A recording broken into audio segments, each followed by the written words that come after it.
हाँ जी, अस्सलाम वालेकुम जी। सारे दोस्तों का की हाल है। पाकिस्तान दे मौसम दे 4 पुत्तर न, ठीक है।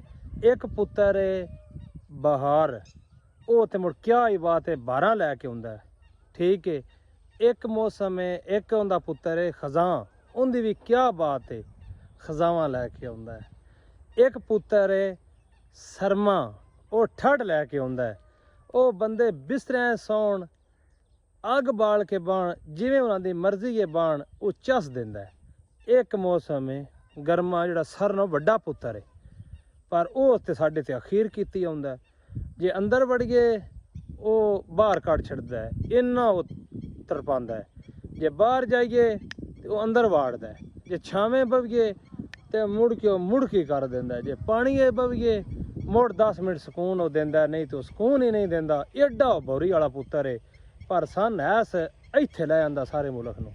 की हुण करिए, इन्नी गर्मी, इन्ना गर्म पुत्तर है, की तुहानूं दस्सिए।